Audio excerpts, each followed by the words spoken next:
Good morning, blessings and welcome. Welcome, welcome, welcome. I'm getting things together here. There's so much for this morning's live stream. And just up until this last moment, am I just preparing and getting downloads and the ways being revealed for that which we're going to review and work with today. I am Tuesday May Thomas, and this is my weekly live stream, 4D Trinity. It is here that we bridge fourth dimensional consciousness through the unity of mind, body, and emotions.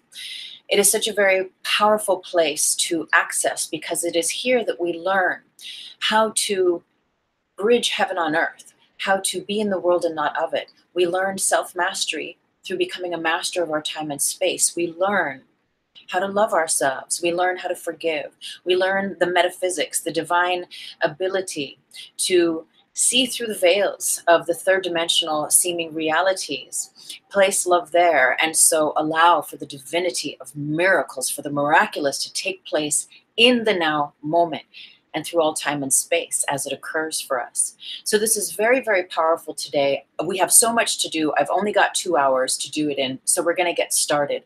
I do wanna say thank you to all of the new subscribers. Every single time I go online and I come up to this YouTube channel and do a little work here, there's more and more subscribers, so thank you so much. It's an honor. I love this platform. And I feel that it is divinely attuned. It is a divine appointment for me. It is with so much purpose that I am here. And so thank you. That this may resonate and serve you really is awesome because we create 4D consciousness together.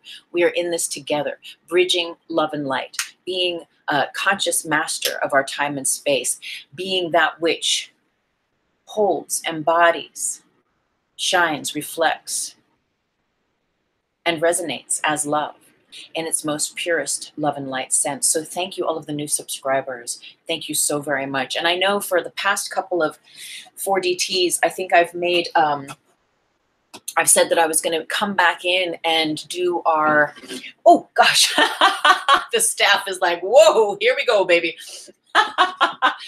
Good reflexes. Thank you, staff. So helpful. But I've mentioned that I would come back and I would put links, you know, up here in the corner for past sessions and whatnot. For some of my videos, I haven't been able to do that. I have a very, very ill, beloved family member that I feel very honored that I get to be a part of their care as they endure home hospice life. So I'm on it in some areas, and in some other areas I need to catch up. So thank you for your patience with that. Now I have lots of notes all over the place. I know the God phone is gonna ring. God phone is gonna be breaking down some stuff today. We're gonna be getting into A Course in Miracles. So if you have your Course in Miracles, have it close by. And I know this whole PTSD grid, right? I did take some pictures. You know how I do like to look things up on the Google and get a sense of the collective consciousness of the snapshot of where everything is at. And I think that's April. It is. Blessings. Good morning, sister. Thank you so much for being here. And some things I want to review before I get onto my phone and kind of read you what the mass is, what I've collected about the mass is. First, I think I'm going to take a breath. I've been jamming all morning. Jamming all morning. Okay. Okay. So it's interesting.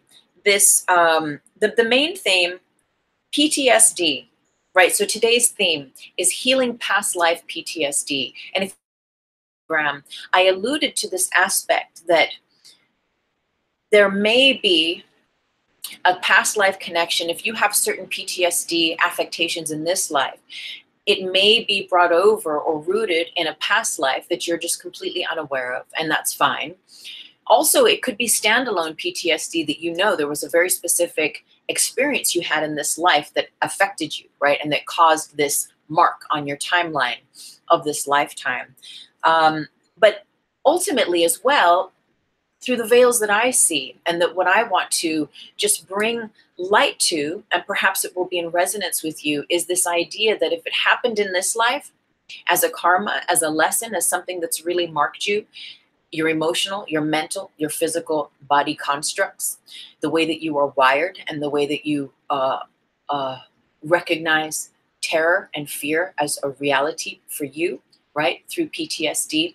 Chances are, when we think about this metaphysically and outside of there being time and space, and just that we are in a continuation here, even though there may be in this third dimension these aspects of life and death, we are going through this continuation of just this one long experience. Remember Janis Joplin, didn't she say it's all one fucking day, man? It's all one long fucking day, man, or something really cool like that. Like, she got it. She got it. So this aspect then, if we think about past lives, right, then we're kind of like confining to these individualized experiences that we've had specific to the ways that we've identified memory over this one long-term line of perhaps many lives. And with that, again, if it's happened in this life, chances are that it's happened in the past life, and it's happened in a past life before then, and it's happened in a past life before then. Whatever the situation is, to some degree, on some level of fractal, it has occurred, or, pardon me, it has occurred, and the fact that it has not been completed, resoluted, come to its forgiveness, come to that where it turns a corner and then is allowed to miraculously heal, evaporate, be gone from your memory on all different levels, dimensions, space, time, and those past lives, that it's still walking with you in this life, can bring us to the sense of like, oh, perhaps if that's in resonance with you, there is a distinct line of lessons that you are learning, that these reoccurrences are bringing you to. And there are many different types of PTSD. So we're going to read through. I made some notes last night. To witness an act of violence, right? So there's many people I follow on Instagram, and there's this one girl who was actually there at the Las Vegas shooting, that crazy thing that happened. And whether you believe in conspiracy theories or not, all right, there's a 3D reality where some people go around with guns and they just be shooting shit, okay? So that's just like, and some people, that's in their timeline to have that experience, and other people, they see it on the news, and that's in their timeline to see it from a difference, from a distance. And for some people, they don't even know that it's there until someone's like, oh my God, look, look, look, look, look. And you're like, oh, you know? And so we're all just experiencing different aspects, different fractals of this reality, depending on our karmas, our agreements, our contracts, and those aspects of wherever it serves the highest good that we be at. So there's this one gal who was there when that crazy shooting happened.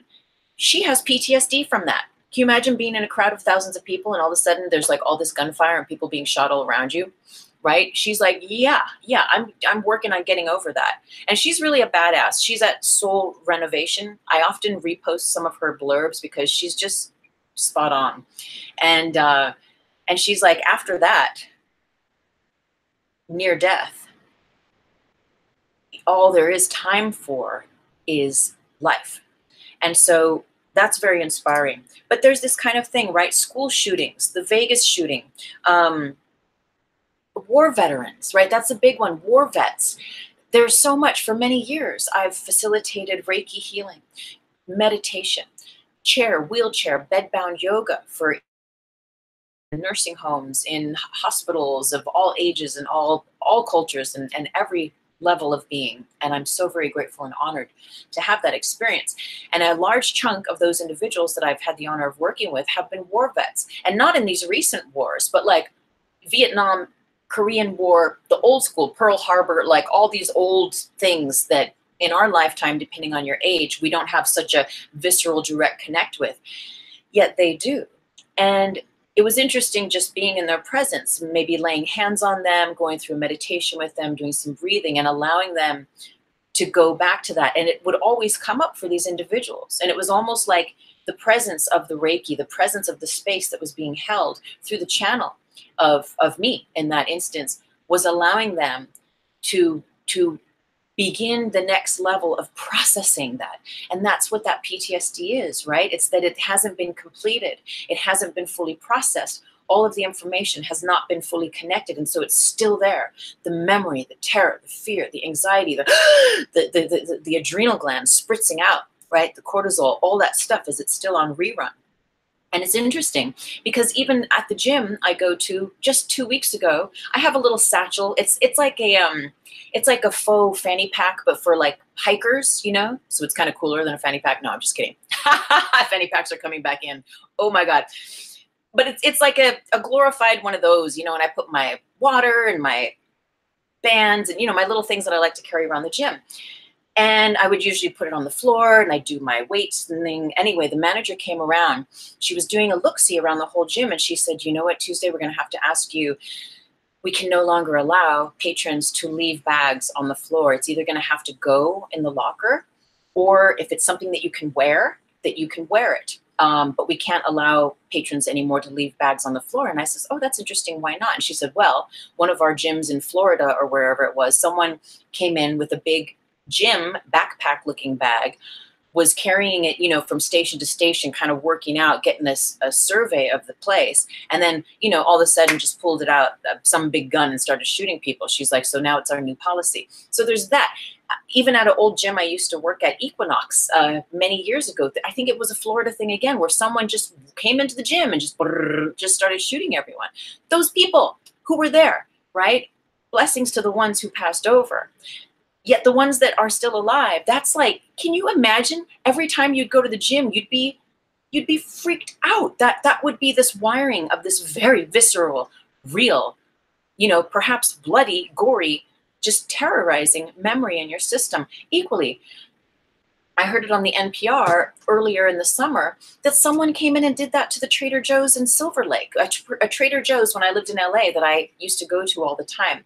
So there's these kinds of things, right, that we can be in the presence of violence. We can actually have that direct experience and have that sense of PTSD of like, oh my God, this memory's in me. What do I do with it?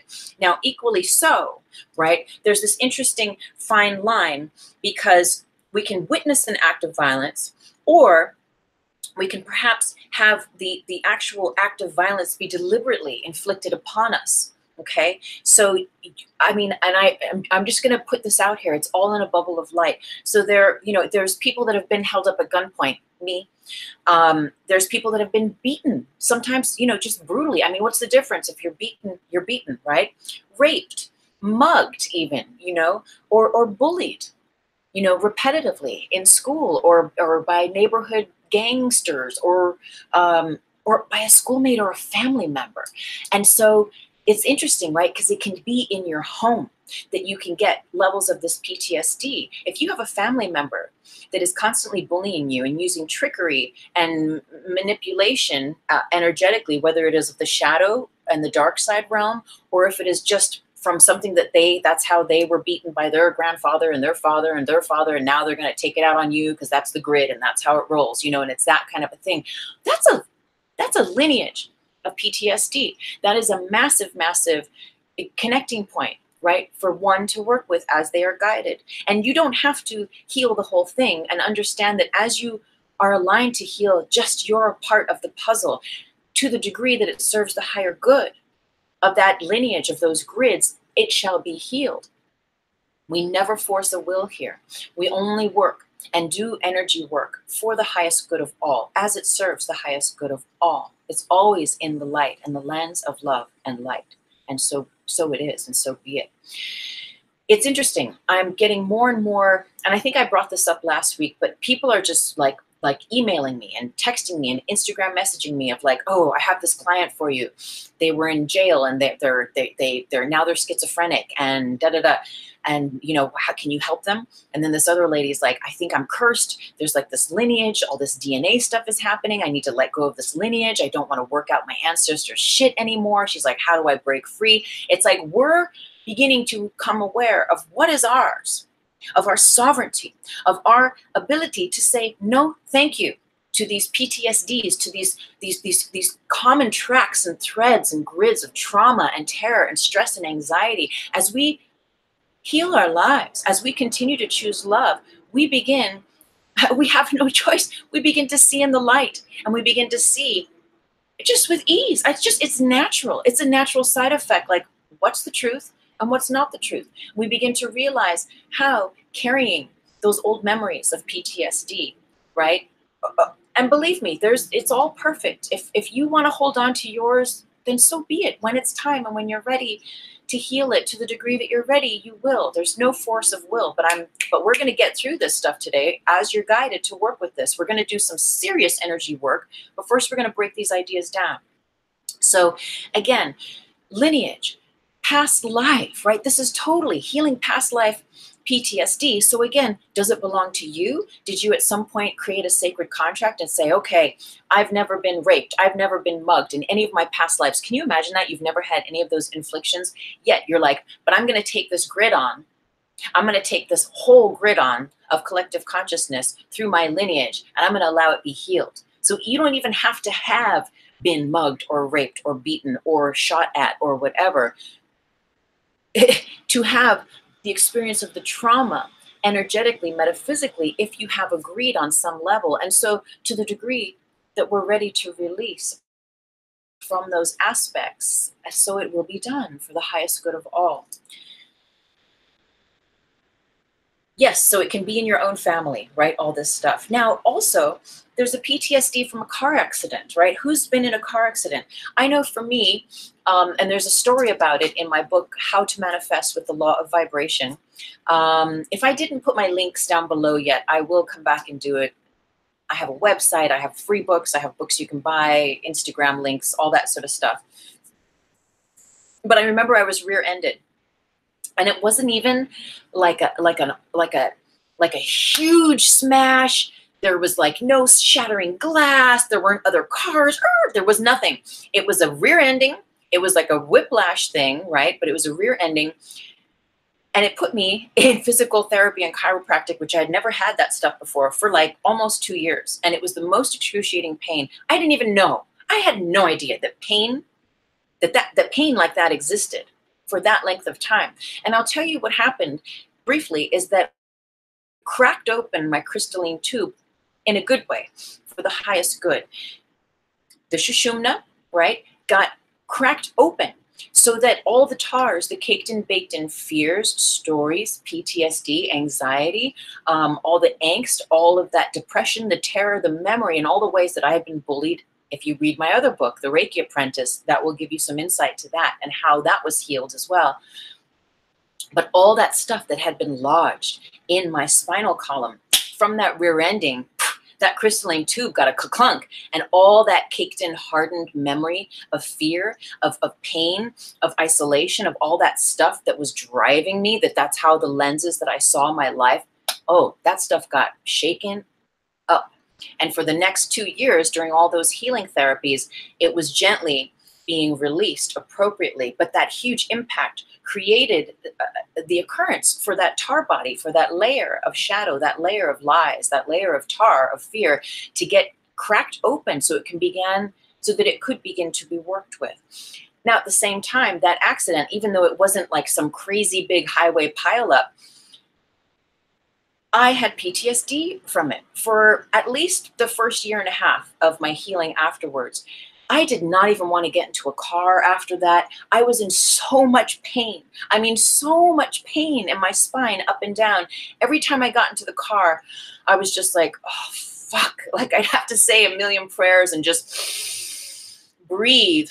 And then especially getting on the highway, cars zoo, zoo, going by really fast, or motorcycles and their noises, and just feeling like just so vulnerable and so open and so tender that at any point someone could rear end me again and I'd be in even more pain. And it's just all of that. So there's all these different levels of PTSD that we can have, and we can have a multitude of them at the same time. And really, it wasn't the car accident that I was afraid of anymore. Right? Even though it seemed that way when I got in the car, it was the reoccurrence of those memories that it tapped within me that were unresolved. And again, that's our PTSD. It's incompletely processed experiences. And in that tube that got cracked open from me being rear-ended came up all those fears that were caked and baked in so deep, deep, deep, deep in my subconscious. I didn't even know they were there. Did not even know they were there. Now, equally so, PTSD, you catch your husband, your wife, your lover in bed with your best friend or something. It's like, yeah, you're going to be freaking out. You're going to probably be like doing your best not to project that onto future lovers, if you even allow yourself to ever be involved romantically with someone again, because the PTSD of something like that could really affect you. We look at television, video games, and movies, right? These images, we in a way, we also get numb. We get numb to these notions of violence and gore and blood and whatever is your bag, right? There's no judgment here. Yet we acclimate to these things and they become normal. And so we begin to live in this fear-based grittery, in this 3D grittery, where fear and stress become the normal way of life. And then we feed it with the caffeine or with all of these other things, the drugs or whatever we put inside of ourselves, so we can keep up with it, right? And we keep matching it because we know as we begin to relax and we slow down and we breathe and we soften, that we get to have a direct experience again with it. But ultimately, where we're going to go later today is having that direct experience with it to the degree that we're able to, so that we can go through it and complete it, so that it can come back to 0 point, so that we can be the fool again and come back to the now moment, not reliving the past anymore. 2 more examples. A client I work with, this is a different kind of PTSD. A client I work with used to, and all of this is, I don't say any names, right? It's with absolute respect to everyone who has shared their story. Yet the story is so magnificent and it ties in with this that I'm guided to share. Very briefly, a woman meets a man. He's on the top of his game. She's on the top of her game. About 6 months into the relationship, he confides in her and says, I used to be an addict, you know, of, let's just say, heroin. I used to be a heroin addict. And she's like, oh my God, wow, okay. Well, I see you and you're doing great. And he's like, I see you and you're doing great. And he would go to AA things and she would go with him. And it was all perfect, perfect. One day he got hit by a car on his bicycle. I think he was a messenger or someone, you know, on the streets, running little errands. He got hit with a bicycle, pardon me, hit by a car on his bicycle.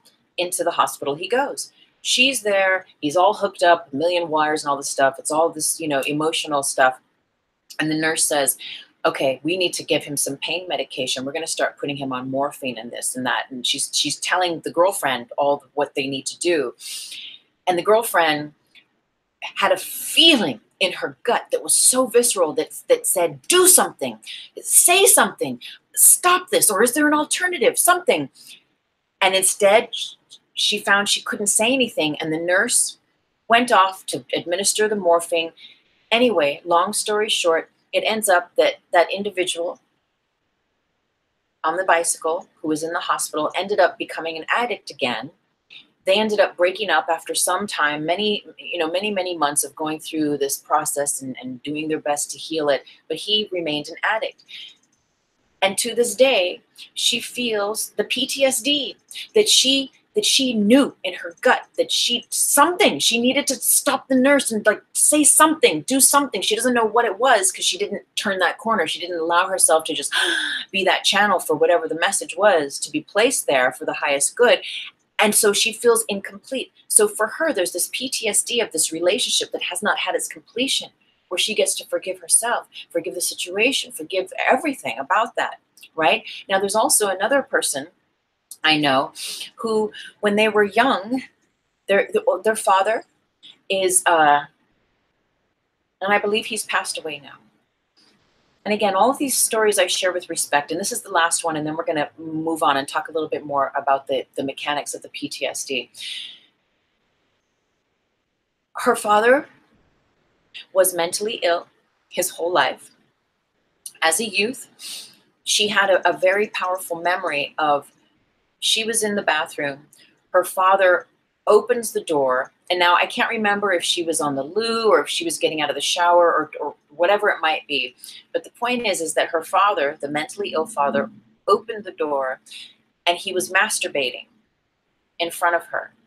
So this is what we're saying. We're saying there's not just, it doesn't have to be bombs and warfare and mass shootings for PTSD.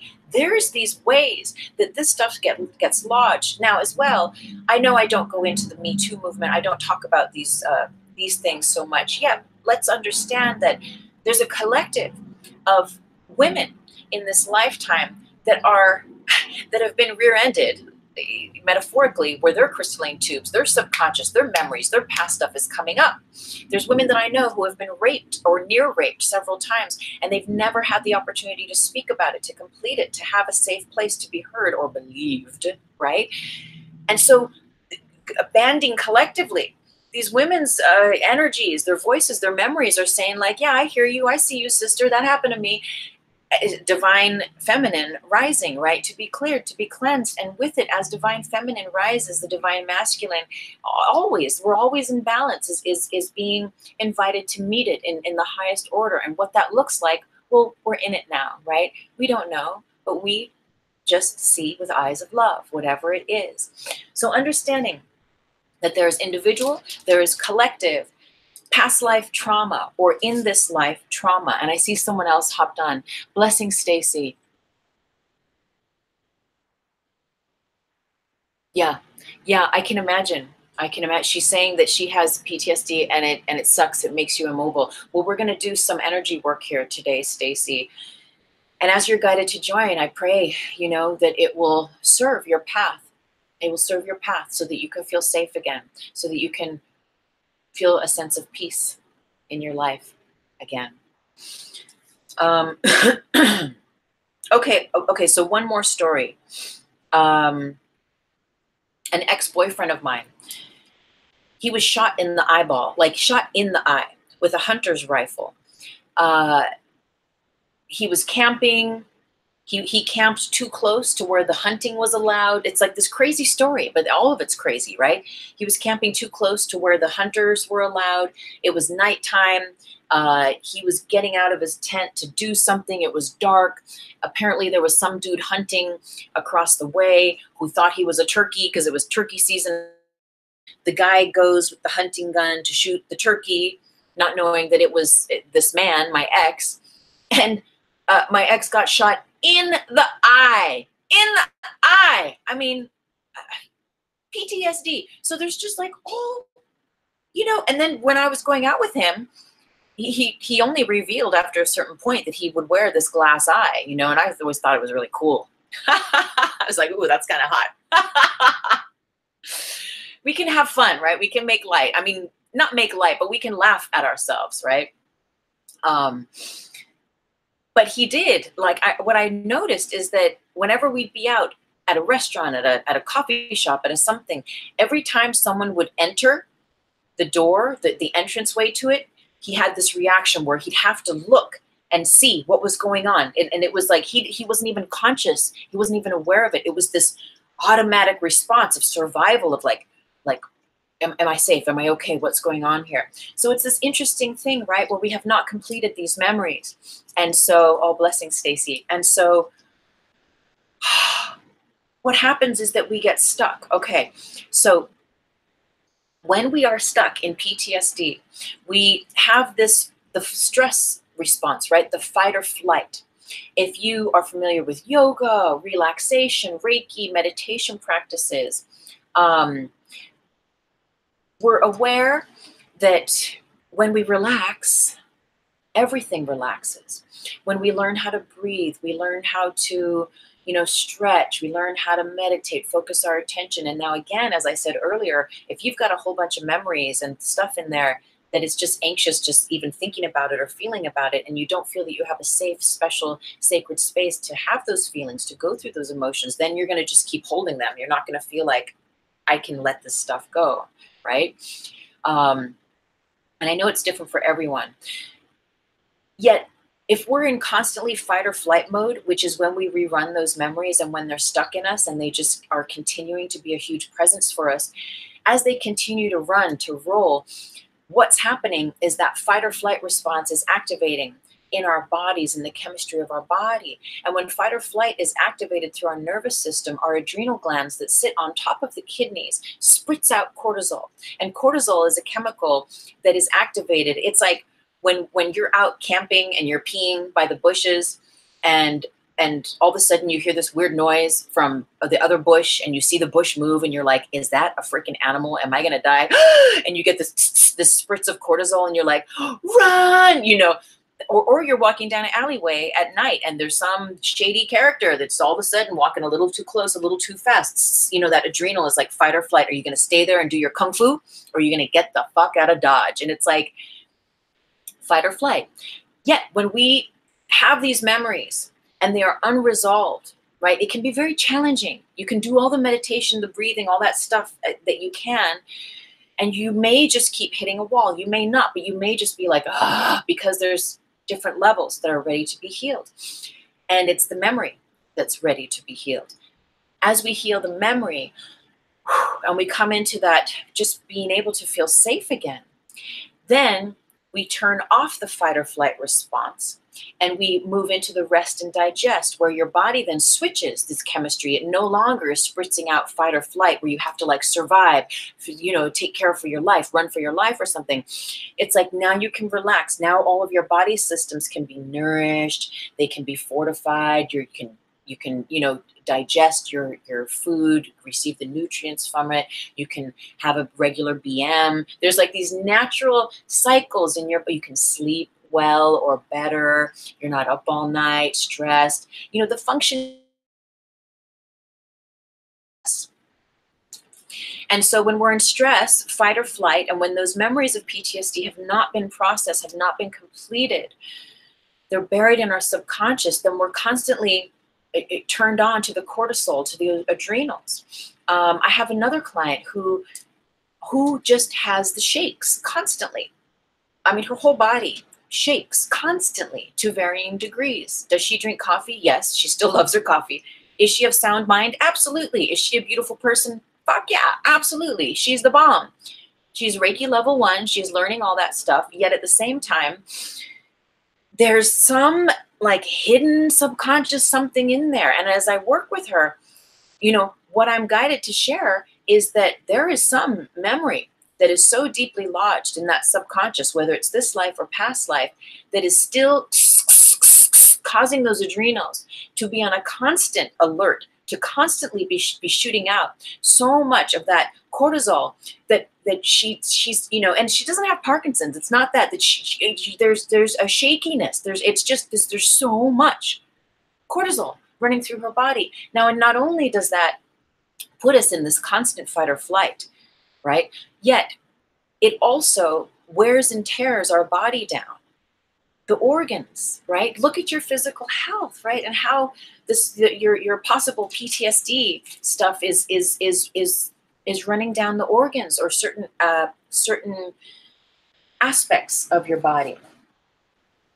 Right? When you have all of those cylinders constantly running, well, the irony is that we get used to it though, right? We get used to living in stress, even if it's just traffic, being highly caffeinated, being very speedy. We get used to that. And so the invitation is to like, how do we relearn how to slow down and again, feel safe in the present moment and relax?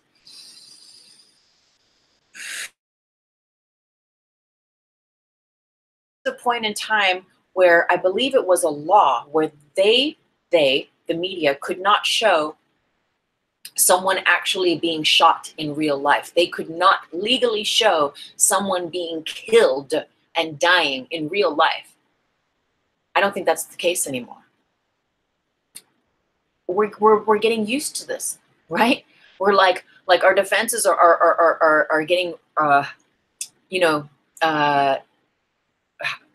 rubbed down, if you will. Like our aptitude to be present with greater and greater violence, with greater and greater like odd, you know, horrific aspects and ideas is becoming greater and greater. And now, granted, social media is a blessing because it brings a lot of information forth and we get to discern where we're going to place our attention and our energy. Okay, so it's very important, especially if you have PTSD specific in certain realms, to be mindful of creating healthy boundaries of who you follow, what you listen to, what you like. There's one dude I follow.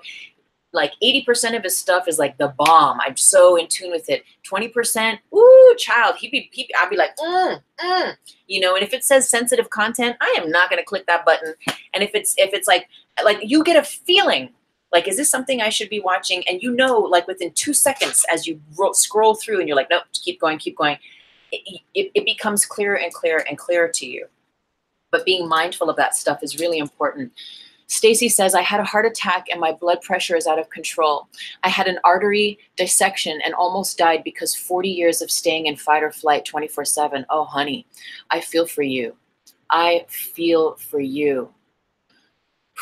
Yeah, blood pressure is a big one. It's a huge one. And there's so many different things. I'm not a nurse. I'm not a doctor. I am Tuesday. You know, and what I share with you and with everyone is stuff that I have directly had experience with, and that has helped me heal my life, and that has helped others heal their life too. So to the degree that it resonates, I pray it serves you. And I could list off a bunch of things that you could be aware of with blood pressure, yet I'm sure you're already aware, and you could Google in, you know, natural or holistic remedies for treating blood pressure, high blood pressure.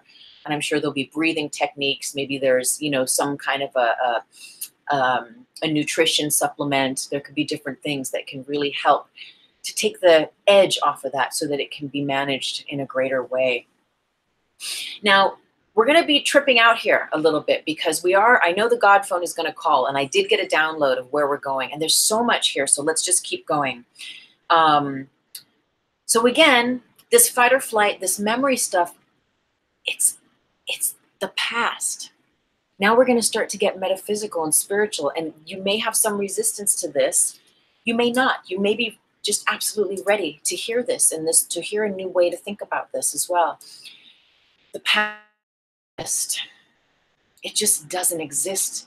The now is all there is. Yet as long as those memories are incomplete and unhealed, the past is very real. It is very real, and I know that. I have lived that. So I honor and I respect you, whoever you are that may be watching this, that has a very real, you know, reality of that post-traumatic stress disorder. I know it's real. What I'm here to tell you, though, is that there's a way that we can begin to think about it and see it. If we think about those memories of being in the past, and we start to think about those memories in new ways and give them new meaning or no meaning at all, which I know is a big deal because it means we get to drop a lot of the ways that we have learned and been wired to think that that is the truth, and to think that that is the way the world is and that people are and circumstances can be. It's a huge leap, but that's what we do here at 4D Trinity. We make huge leaps. So I welcome you to join me in these huge leaps. The past doesn't exist, yet only in our memories. Our memories bring the past into the now. They overlay, right? The memories, here's the now, and here's your memories. And the memories overlay over the now. And to the degree that we feel that our memories are real, they're visceral, they're still triggering, right? The nervous system, your limbic system, the way you respond and all that stuff, the way it's going to be very real, right? Yet as we start to, with courage and love and compassion towards ourselves and forgiveness towards the others that may be involved, as we start to allow the dissolving of those memories in the light of love and for the highest good of all, things begin to shift. And yes, often it may mean that we get to go back in there, and it may hurt and it may not feel good. Yet the way out is in, my friends. The way out is in. So one more note here. At some point, the tipping point of stress begins to affect our physical health, right? As you were just saying there, Stacy, from your PTSD, right? So if we don't heal this stuff, right? And if you've tried the meds and you've tried the therapy and you've tried all that, and you're still running on the PTSD grids and that's still overtaking your life, then this is where maybe we can help each other. Maybe this is where we can get spiritual, metaphysical. We can think about time, space, multi-dimensions, past lives, all that multitude of the ways that you exist in the universe. Because at some point, the tipping point of stress begins to affect our overall health, our physical body. It distorts the natural protection sheath of white light that is your birthright.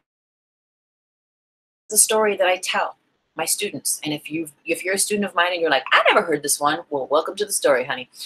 When we're born, we come in with a sheath of white light. That is your aura. And that is your halo. Okay? As we continue rerunning these memories, rerunning all of these things in our minds, that white light, that golden halo that surrounds us, that protects us in the world, that keeps us in tune with, if you will, God consciousness, love consciousness, the truth of love over fear, that power of seeing through the veils of illusion. As we have those post-traumatic stress disorders, those experiences, and those memories keep running, well, that begins to distort and disturb this field of white light that is our birthright, your halo of God consciousness, that is your crown chakra, that directly connects you to all love and light through this universe, beyond this universe. Yet when that becomes distorted and frayed, then the stress, the anxiety, all that stuff gets in, the attack, right? The fear, all that stuff gets in, and that starts to run us, and that starts to run our physical body down. Okay, review. Last week, we talked about, and again, at some point I'm going to come back and do our links, but I just did a little reboard here, and I'm going to make sure that we can all see it and fit in. So last week, we did the DNA. Can you see that? You can. I think you can. Last week we did, what was it even called? I don't know. DNA, something DNA. We did a DNA show last week. Oh my God.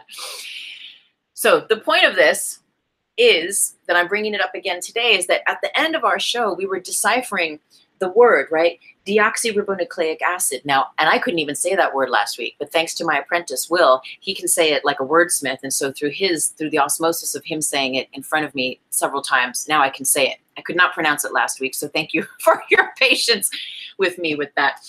But so this word, this is a big word, acid, right? Deoxyribonucleic acid, DNA. This is what this means. Here's the DNA strand. Here's the RNA strand, right? And this we're going to link this up with today's work. So what we're going to think about real quick here, though, is to recap and to review what we went over at the end of our show last week. Is what we're doing is, okay, so the work that we're going to do here today, okay, with this energy work, with where we're going with this PTSD stuff, is what we're doing is we're detoxing, right? We're adding a T. We're adding a T to the deox. We are going to detox. We are going to detox your ribbon. Because remember, right, these strands, these are ribbons of information, your DNA and your RNA. We are going to detox your ribbon, right? And remember, we were talking about that your DNA, we can think about it like a typewriter, an old-fashioned typewriter ribbon, right? That we type those old-fashioned typewriters and they put the message on the ribbon prints it onto the paper, and there's the message there. Well, what we get to do with all this work we've been doing, with everything that we share here, this channel, is that we're detoxing your ribbon, right? We're detoxing the ribbon, the DNA. I was blessed to be in the presence of Deepak Chopra this year, and all he kept talking about is how every thought that we have is doing something to your DNA. It's reconfiguring it or reinstating a strengthening of a certain configuration. So again, is it rooted in fear? Is it rooted in love? Are you allowing yourself a sense of freedom and safety, or are you rerunning the patterns of I'm not safe and the world is an awful place to be? Okay, so and ultimately where we're going with this is we're detoxing your ribbon. You are detoxing your ribbon so that you can see, you see, so that I can see, so that you can see, so that I can see with eyes of love. Okay, that's our little wordsmithing for this. So just so that we have another little mini recap of it. The DNA, right, is that which holds your genetics, is that which your parents have passed on to you. That's how we're made from them, right? It has all their stories, all their fear, all their stress, all their illnesses, their ailments, their rheumatoid arthritis, their heart issues, their high blood pressure, their Alzheimer's, their whatever, right? We get passed on to that. We get passed that little package on. Depending on how we decide to be with that information is how it will remain in us. If I'm just like, yeah, my mom, and my grandma, my mother's mother, and my everyone's just had a bubble of triple Christ light here, breast cancer. And so that means I'm going to get it. So I'm going to just go ahead without, even though my breast tests keep coming back clean, I'm going to go ahead and just like have a double mastectomy because I'm afraid of getting breast cancer because everyone in my family has had it. So there's that way to think about it. No judgment. No judgment, just saying these are stories. There's one way to keep holding that torch of the DNA that you've been given, of the genetics that you've been given. Or there's another way of like, I can work with this lineage, with this ancestry story, with this reoccurring memory of this specific illness in my family. And it's going to stop with me to the degree that it serves the higher good, to the degree that this aspect can be healed through me and for the past and for that which comes in the future. Because as we heal the past, the future is set free, my friends. And so if you decide that that's going to be your work and you're going to say, okay, well, how do I do this? You pray, you meditate, you ask your angels, your guides, whatever are your people, right? Your avatars, your entities or your angels, right? That you work with.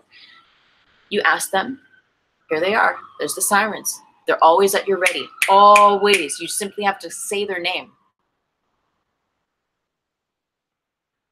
Always with us, always in the invisible realm. You say, how do I do this?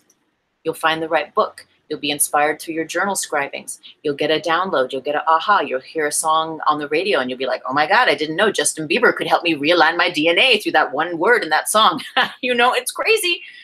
Universe, love, God, whatever name you give it, works in mysterious ways, right? That's where we allow ourselves to be open to the miraculous through non-judgment, by being open to what Justin Bieber might have to say for your healing path. So we're given this information. We're given this ribbon with all this stuff. Some of it's toxic and some of it's like, ooh, I love these gifts and talents. My great-grandmother was a great guitar player and every woman in my family we can rip on that guitar. Maybe it's something cool that you're like, yeah, we're the fastest runners on the planet or something cool. But maybe it's shit that you're like not cool with. And you're like, I'm ready to let this go.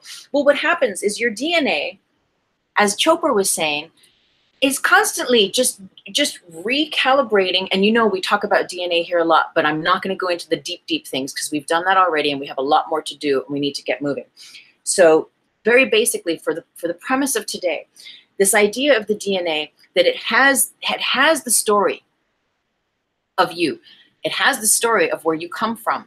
And to the degree that you create the correct conditions in your environment, to the degree that you create the correct conditions for love, for light, for healing through your thoughts, your words, through the people, the places, the things that you put yourself in those environments, through all the ways that you allow yourself to be in your life, that's either going to, again, reaffirm the death, the destruction, the doom, the ailing health, the cancer, or the issues, or it's going to start to boop, boop, boop, boop, boop, boop, boop. That's one of my sounds for quantum DNA activation. It's going to start to detox your ribbon, rewire the configuration, perhaps the sleeping DNA, that which is thought to be the junk DNA, so that other aspects of you, every possible continuum of you is contained in the DNA. Some aspects are wide awake and some aspects are sleepy town. And so to the degree that we allow ourselves to move with that information, look, it's the God phone. And isn't that funny? God's calling on myself. God never calls on myself. Well, I think once. But listen to this song.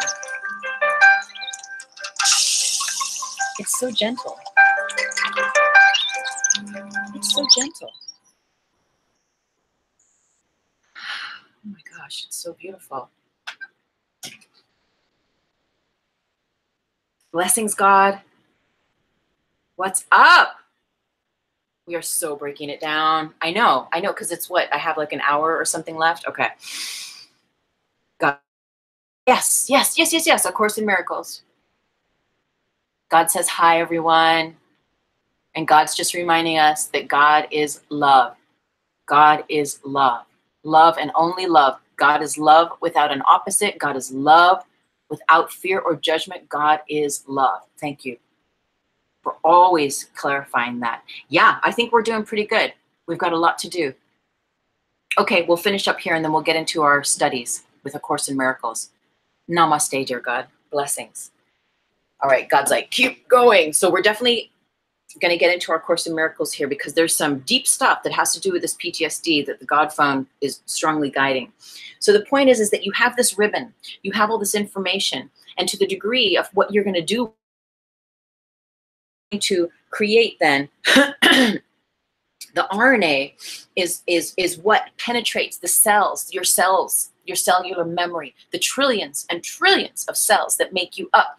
Your DNA is the home, is the point zero, is the ground zero, say, is like the main hub of like, this is the information that makes you. And to the degree that you agree with that information of the illness or of the lack mentality and money or whatever it is, right? All those things that we can either agree with or say, I'm going to think about this differently. I'm going to put love and light there. I'm going to heal this memory, right? It's either going to stay the same. And so the RNA is going to make an imprint of that. And then the RNA is going to go and infiltrate into the cell because the DNA does not do that. The DNA is like got its own grid way that it hangs and it does its thing. But the RNA replicates whatever message is in the DNA and it takes it into the cells and the cells go, oh, okay, we're going to grow in either love and light or we're going to keep repeating the fear, the angst, the cortisol, the stress, the anxiety, the terror, right? Again, though, as we, like Deepak said, and you know, Deepak Choppy Chops, he's my bro, he's my man, one of them. Every thought that we think, your DNA, your body's listening. And so that's what we do here is we become sovereign in understanding that we can be a master of our time and space, that we no longer have to be a victim. Read my book, The Reiki Apprentice. I was a victim, what do I say, up until like just a few years ago. I've only learned to be a sovereign being on this planet just a couple years ago. I have been training my whole life, yes, with the dark and the light sides, yet now that's why we have our 4DT, because we understand there's trinary. We're moving out of binary consciousness. We're moving away from the polarity of love versus fear, from the duality of all these realms. We are understanding that there is another option.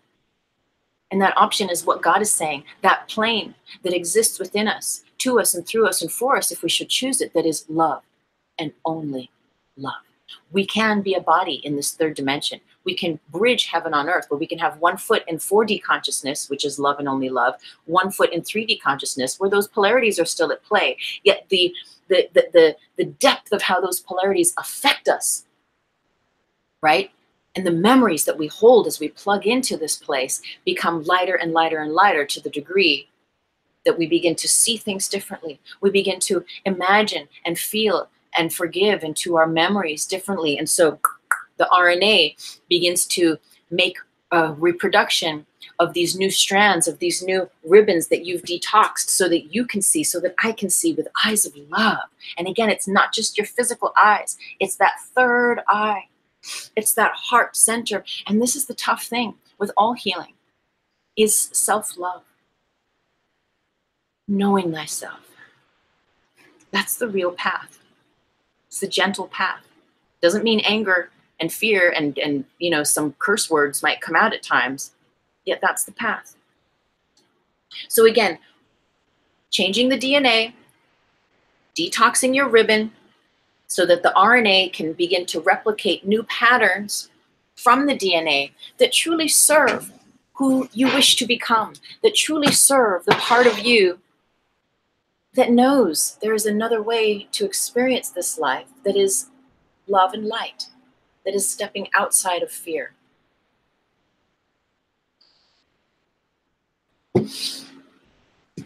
Okay, we're doing good. So Again, if you've just joined us, thank you so very much. I'm so grateful. Go ahead and leave a little hello in the comment box. It would be really great. So thank you so much, everyone, for joining. So we're going to we're going to go back into this metaphysical realm, because the work that we're going to do here, oh, the God phone. Woo! We are on a roll today. So A Course in Miracles. I've been a student going on almost, next year it'll be 5 years, and we're almost in 2019, so it's almost there. It has changed my life. I don't know how you feel about channeled material. She says it's not channeled. Yeah, she says it was a direct download. Anyway, let me not get sidetracked. If it resonates, it resonates. A Course in Miracles is said to be Jesus's reinterpretation of many biblical beliefs, structures. It's a mind training that brings us into alignment with a sense of Christ consciousness, with a sense of, again, seeing love and only love. It trains us to see love instead of fear. And that can be very challenging, because this world, the 3D, and especially if we're suffering with PTSD and we've had these experiences happen to us, there is fear, there is trauma, there is, all this stuff. Course in Miracles is it's not kindergarten, because it requires, you know what? I'm going to read. Let's read. It requires us to let go of everything we think we know, which is the world, right? So I want to read you the introduction. Course in Miracles. It is a required course. Only the time you take it is voluntary. Free will does not mean that you can establish the curriculum. It means only that you can elect what you want to take at a given time. The course does not aim at teaching the meaning of love, for that is beyond what can be taught. It does aim, however, at removing the blocks to the awareness of love's presence. When we heal PTSD, we are removing the blocks to the awareness of love's presence, which is your natural inheritance. Why do we, okay, let me finish this. The opposite of love is fear, but what is all-encompassing can have no opposite. That's what the God phone is talking about. Love and only love. Outside, we're moving away from the fear versus love grids. Your natural inheritance is that you are love. You are love. You are that white light. You are that halo of God consciousness. You are naturally birthed of that, if you will. And obviously, I'm just sharing one piece of the puzzle. There's many teachers, many channelers, many facilitators, and if there's just a slice of the puzzle piece that I present here today that serves you, that you can get with, then so be it, for the highest good. May it help your healing path. But understanding that if our innate, inherent, energetic structure and blueprint is love and only love, then yes, of course, when we walk with memories of guilt, of fear, of pain, of stress, of sorrow, of angst, of things that, cause us terror just to think back to them over and over again, that is not our natural inheritance of what we naturally are. And so to carry those memories with us and to reactivate those memories, if they have not been healed, right, causes this decline in our health. It wears us down. It's wear and tear. It's like the tires on your car. It's like you only get so many miles before you got to replace those suckers, or else there's like danger if it rains and you have bald tires and you're on the freeway or on a slope or something, driving around sharp corners. So the Course in Miracles goes on in the introduction. It's the introduction page. It's towards the beginning of the book. And this is it. This course can therefore be summed up very simply in this way. Nothing real can be threatened. Nothing unreal exists. Herein lies the peace of God. And that's where we're going. And again, if God gives you a knee-jerk reaction, if you were brought up, this is not religious, even though there's God and there's this old kind of word speak in it. It's not religious. It is non-denominational. And it speaks of love and only love, and training our minds in this way. So God wants us, is guiding us to go over the first several lessons. And we're going to breeze through them because, again, we're going to just keep going. And whatever's ready to sink in is going to sink in for the highest good. So Course in Miracles, this book, is broken up into 3 parts. There is a text which breaks down just beautiful teachings and beautiful ideas and new ways to think about much of what the religions have, in some ways, my words, distorted these beautiful teachings into revelations of guilt, of sacrifice, of lack, right? And Course in Miracles is like, yeah. No. There's no such thing as guilt. There's no such thing as lack. Like, there's no such thing as fear, actually. Because love is the only thing that's truly real. Everything else does not exist. And I know that's like a mind bender, especially if you've had a lifetime of violence or trauma, right? You're like, what are you talking about, lady? My shit's real. And believe me, like I said, I get it.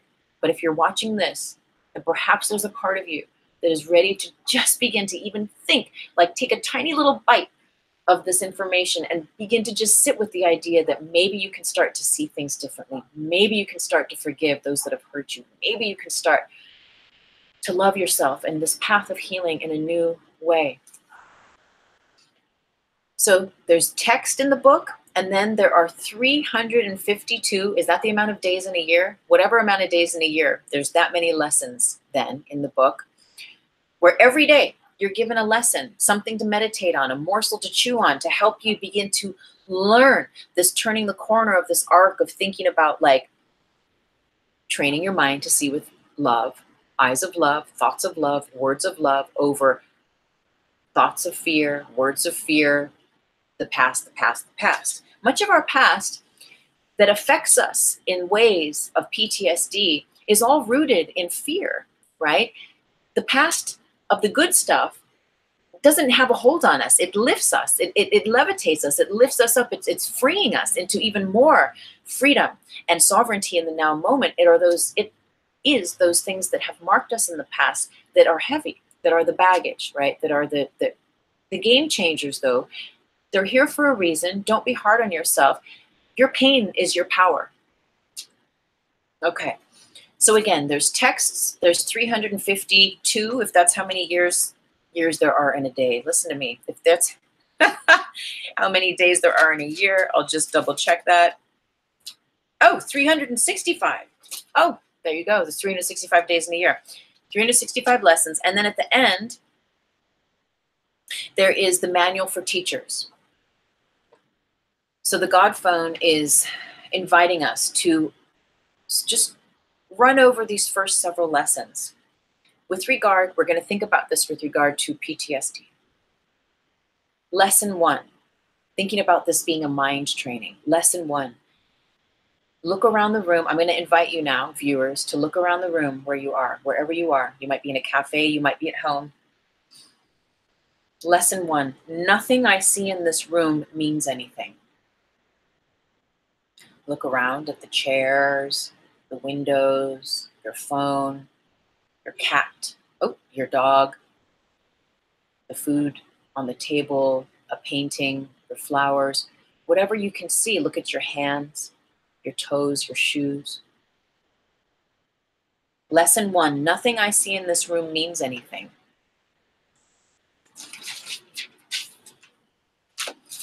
Lesson 2, I have given everything I see in this room all the meaning that it has for me.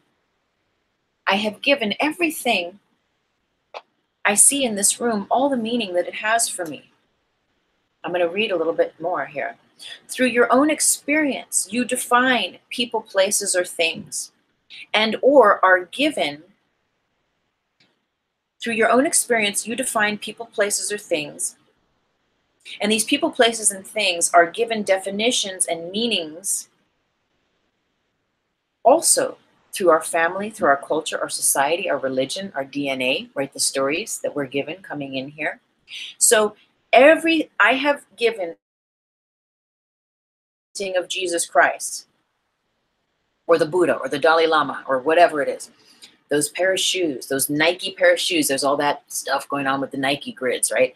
Like, I have given everything I see in this room all the meaning it has for me. So either you've given it meaning, or the world or your family or society has given it meaning, and to the degree that you agree with that meaning, it is real for you. Lesson 3. I do not understand anything I see in this room. So here we start to get into the metaphysics where we start to release the definitions. We start to begin to release the memory that has been caked and baked in, that holds us in the past, that holds us bound to time. Lesson 1, nothing I see in this room means anything. Wow. Can you imagine? Lesson 2, I have given everything I see in this room all the meaning it has for me. Lesson 3, I do not understand anything I see in this room. Getting to the point where you realize nothing has any meaning except that which you give it. And what you have given to meaning to, you can take away. You can zero it out. You can redefine. I do not understand anything I see in this room. 0 point, you come back to the beginner's mind, the no mind, where there's no thought about a memory. There's no thought about a thing, a person, a place, whatever is in your environment. There's no connection to the grid. There's no connection to mass consciousness with regard to that memory. There is no internal wiring setting off the repeat sequence. Now, don't we have this in our notes here somewhere? I feel like there's another set of notes that applies to, but we're going to keep going. Lesson 4, these thoughts do not mean anything. They are like the things I see in this room. So again, your thoughts that you have that keep you hooked into the memory of the past, that gives rise to the PTSD. What about this lesson? These thoughts do not mean anything. That's a big step, especially if you've been living your whole life where those thoughts trigger you. And they not only trigger an emotional, but maybe a chemical, a stressful, a physical ailment response in your body. But what if these thoughts do not mean anything? They are like the things I see in this room. They don't have any meaning. Powerful. It's reinstating lesson 1, really, which is nothing I see in this room means anything. That's Neo. That's 0. That's Neo. That's where you have so relinquished the way that you're choosing to see or think about things to such a degree that you are free and that thing is free. And that's when, to the degree, right? Or maybe there are no degrees. The Course in Miracles says there's no degrees of difficulty in miracles. But to the degree for you that you're ready to see and receive a miracle, the amount that you can let go of the meaning of your thoughts and of the past is to the degree that you will be free of them. Lesson 5, I am never upset for the reason I think. I had to call Will this morning, and we had to put our heads together for a minute, but we got it. I am never upset for the reason I think. So the reason we think we're upset is because of what happened in the past, right? And that's why it triggers the memory, the fear, the repeat of all that stuff, right? Yet, according to A Course in Miracles, the past really doesn't exist, and it never did. And now that's a big one. Remember I was telling you about the person who I know, who her father's mentally ill, and he was like masturbating in front of her, and she was a young girl, and she's like still, like she's PTSD'd from that. She just can't. It's like, she's also a Course in Miracles student. And when we got to this lesson, I remember she was like, fuck that. My words. She's like, what are you talking about? It totally happened. It totally happened. I remember it happening, like she owning that memory. And A Course in Miracles says, okay, yes, that's great. Acknowledge it. Yet also what these teachings are inviting us to do is to allow ourselves to turn the stone over, to see things in a new way, and to perhaps consider for a moment that what happened, even though we could call it bad and awful and sad and violent and horrific and terror and all that stuff, is in the past, And the Course in Miracles takes it even to the next level, which I know is very hard. If you've been beaten by your parents, if you've been locked in the closet, you know, and beaten with a belt, and there's just shit that has happened, shit that goes on all the time. It's real, yet A Course in Miracles, again, and it's a jump. And only if you're ready, you know, are you going to jump? But again, let's read this thing at the beginning. Nothing real can be threatened. What is real, according to A Course in Miracles, is love and only love. Nothing unreal exists. The past does not exist. It does not discredit you from your memory. It does not discredit you from having the experience and acknowledging the experience that you've had that is the root cause of this PTSD. But what it is also saying is, I am never upset for the reason I think, is pointing to the past actually is done, and it actually never existed or happened, because the only thing that is real, according to A Course in Miracles, is the now moment. And I know, that is a big one, right? But let us remember, if you study with me and you watch these, what we know, what we've come to learn, is that as we heal our lives, we collapse timelines, we collapse all the ways that we are interconnected into the collective consciousness of memory. And as we do that, we rewire naturally the limbic system, our central nervous system, the way that we're connected through the grid, and how the collective consciousness, the mass consciousness, the memories, the religions, the society, the DNA, the genetics, the blah, blah, blah, blah, all that stuff, we become free and sovereign. And that's a whole other playing ground then, is to learn how to not have those shields. Believe me, I was bullied my whole life. It was part of my karma, part of my lessons. And some past life reader told me that I was a big bully in a most recent past life, which gives me, and they don't know about what I've had in this life when they did the reading for me, but it made me think, oh, very interesting. My whole life I've been this victim of being a bully, pardon me, that's funny though, right? The wordplay. I've been a victim of being bullied on many different levels. And isn't that interesting? Maybe I was that in the past, and now I'm playing out the karmas. I'm receiving what I, gave out. So we're going to keep going.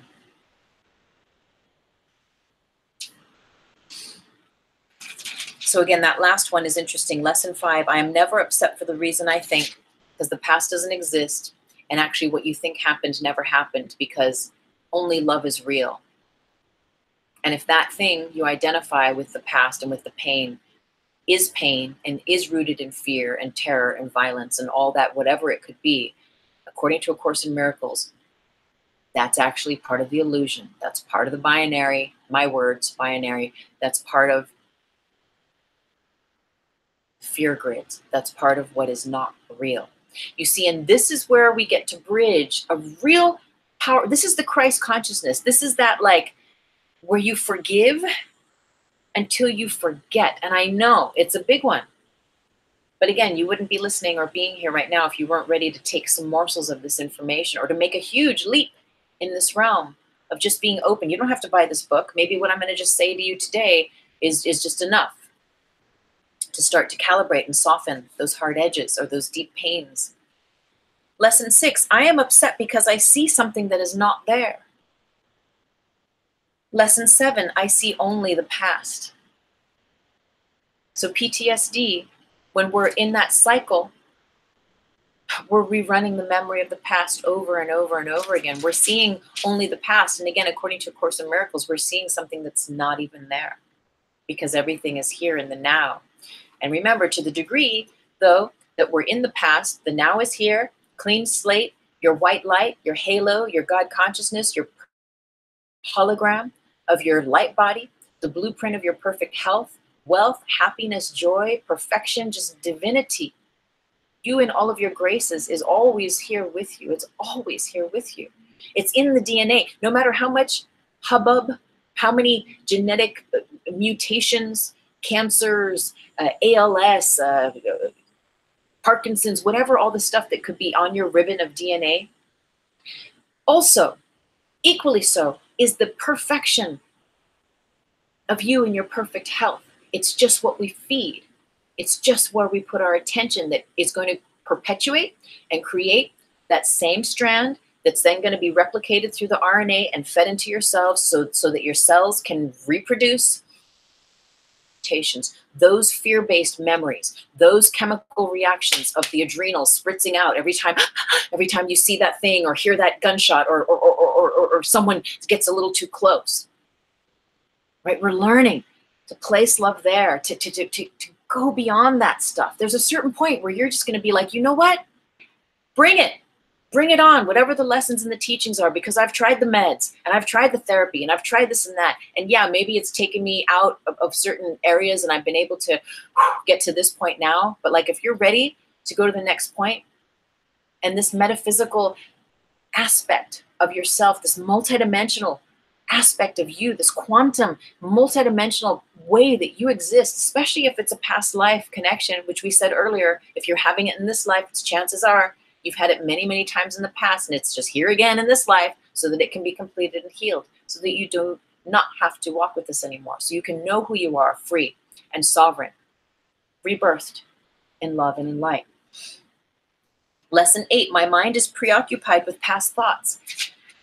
That's how that PTSD gets us, you know? It just begins to take over and over and over and rerun itself through images and through distorted messages or and that halo gets eaten away, your white light gets eaten away, the more that we give rise to all that stuff and allow it to be real. But again, the more that we rewrite our ribbon, we detox that ribbon and we write that new story. Like Chopra said, every thought, it's either, you know, it's going to configure your DNA in one way or another. And we're either going to perpetuate the story that we've been given or that we've actually directly experienced in this life that has given rise to the PTSD, or we're going to start to rewrite a new story, even if it's one tiny word, one tiny forgiveness, one tiny step at a time. We're going to start to rewrite and detox that ribbon, right? So that it can recalibrate into a new configuration and match the perfection of your blueprint, the hologram of you as a free, powerful, I love this word, hashtag unfuckable with, version of you that you are, of mastery. Lesson 9, I see nothing as it is now. Right? Again, that's seeing the past in all of your present moment, right? The past can steal us away from our present moment. Power, the power, your power resides in your ability to relax in the now. Lesson 10, my thoughts do not mean anything. Again, the lessons are bringing us back to like, whoo, my thoughts don't mean anything. All these thoughts that I'm having, these scary, repeat PTSD, you know, contributing thoughts, they actually don't mean anything. I know it's a hard one. It doesn't have to be. Lesson 11, my meaningless thoughts are showing me a meaningless world. How are those thoughts that keep us bound to the past, that keep you bound to the repetitive notions of angst and anxiety and stress and depression and terror? How are those serving you? My meaningless thoughts are showing me a meaningless world. Again, your innate substrata is of love. And so when we keep repeating those thoughts, it's like it goes against the grain of your natural power, of your natural essence. And it starts to weaken us. Now, we're not weak. We are never weak, but to the degree that we think we are, we are. Yet, in an instant, we can reclaim the power of love, reclaim it through our tongue, through our thoughts, through our mind. And it's like that Superman, where it's that one where he's like got the kryptonite and he's got to like bend the thing. He's got the kryptonite and he like just has to go beyond the kryptonite, go beyond the fear, go beyond the story that the kryptonite is going to, you know, make him weak, go beyond the story that the kryptonite had this old lineage thing and that's it's paralyzing him, that's it's toxic. And he had to just like drop that kryptonite story and bend that iron rod for whatever, I can't remember. But as a kid, Superman, he had to drop the story. He had to detox his ribbon and be like, I'm going to see with eyes of love. I know what I'm here for. It's for a reason. I'm going to bend this iron rod up in here. I'll be Superman, yo. So he's all, beyond the kryptonites there, right? It's supposed to be like, that's what our PTSD is. It's that kryptonite. And we get to be like superwoman, superman, super being. My meaningless thoughts are showing me a meaningless world. Are we going to keep perpetuating that stuff? Those stories and that pain. There's a point where we've had enough and we're like, no, I'm going to turn the tables over, and it might hurt a lot, and I might have to re-feel the stuff that I don't want to feel. But again, my friends, and my experience and how I've learned to heal my life is going in to get out. We go back in and we complete those memories that are dangling there. And it's through those completion of those memories, of those feelings, and allowing ourselves to have the right to value ourselves enough to honor what has been in the past, to see it with eyes of love, to forgive ourselves or others or whatever all those things are that we're going to be doing today. That's what creates the correct conditions for your freedom, for your sovereignty, for that past to truly be in the past and not with you in the now. And you see, as you learn to heal these aspects of yourself, you can forgive and forget in your cellular memory. And it can then be my book, The Reiki Apprentice. I mean, it's fully all about me coming up into being abused and being bullied and just being really blissfully ignorant to a lot of it, and only coming wise in the end, but learning how to heal this stuff, learning how to overcome it, learning how to make peace with it. And for years, that was my story. I was a victim for years and years and years, and that actually became a very safe place to be. I was a victim of all of my past circumstances, and that's how I walked in the world. But you know what? That brought me more opportunities to be a victim in every aspect, whether it was with money, with relationships, with job opportunities. Victim, victim, victim. But that was normal for me until I began to see the light and practice self-love. And then I was like, oh, wait, there's a different reality here I can experience. Now I'm going to have to be a warrior here. I'm going to have to learn how to face my fears and go through it. But ultimately, you become the alchemist. You learn how to turn that pain into your power. And so your story that had once owned you no longer owns you. And then you can use that story as medicine to serve and hold space for others, because you get it, you've seen it, you know it, you've been there, and you've learned how to overcome, you've learned how to turn that corner. And so you can hold that space for others. So it's not for nothing.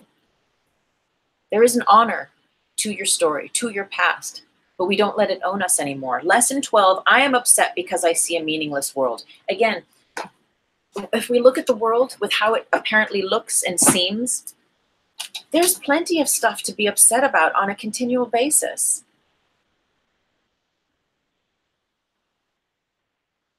Yet that has no meaning for me. I don't want to live my life like that. Do you? Are you ready to change that?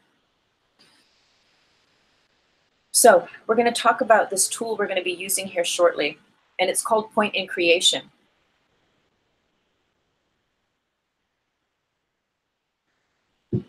It's going to be, the work we're going to do this afternoon is part energy work, metaphysical energy work, is part meditation, is part recall,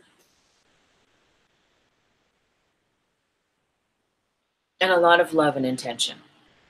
But to understand the basis of what we're doing is guided. So I said before, I know I talk about the grid, and if you're new to this channel, this idea may be new, but also it may not be, because we've had the honor of so many teachings from many different cultures and spectrums, and lots of movies, excuse me, that have given rise to these notions of the matrix, right?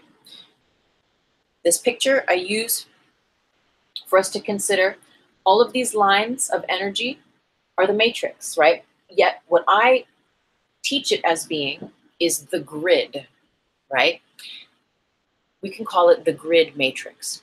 All of these lines are our thoughts, are our collective and individual, every human, that's billions, if you believe in past lives, over, who knows, an infinite amount of lifetimes. This is the repository for all of the thoughts that have ever been thought from the beginning of time, for all of the feelings that have ever been felt from the beginning of time, for every word, for every situation, for every experience you could even imagine, it is stored here. When we have a thought, when we, again, PTSD, those reoccurring thoughts, those reoccurring fear-based things, when we have thoughts of any kind, you could be thinking of beautiful flowers and lavender, running through lavender fields, it doesn't all have to be trauma, right? But that's what we learn, because here's the binary, here's the duality, the love or the fear. Whatever we think, our thought is not alone. All minds are joined, A Course in Miracles teaches.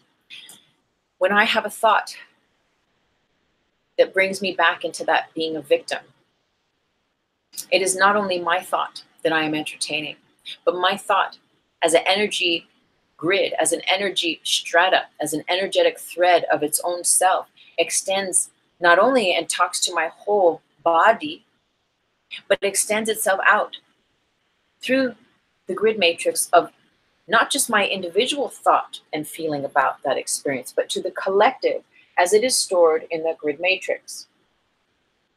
So my thought goes out and it connects. It finds, like attracts like. That same vibration, that same frequency is going to match itself. It's going to find itself in that grid matrix that houses everything that's ever been through all time and space on this planet specifically. It's going to plug in. No, it's saying it's universal. Thank you, higher self.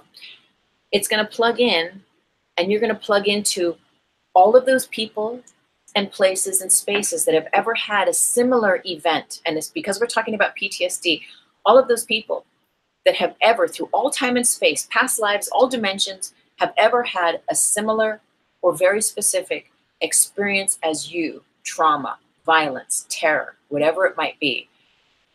And what we're doing when we have those repeat thoughts is that, yeah, we're recycling them through our own system, right? Setting off our chemical, we were talking about the fight or flight, but also energetically in the invisible metaphysical world, we are connecting to the strata of collective consciousness, where all good and all bad, quote unquote, right, all polarities of realities are contained. And so what you plug into is what you're going to get. It's like changing a channel on the TV. Or we don't even, are there even remote controls? I don't have a TV. How do you even do it these days? I don't know. Tom Cruise, where you're just like on the screen. Anyway. Radio, if you have one of those in your car, if you have a dial, or maybe it's push buttons. Back in the day, we used to have remote controls, and we could, or clickers. Remember, before they were even remote, they were like, clunk, clunk, clunk, clunk, clunk. I know you remember that remote control, April.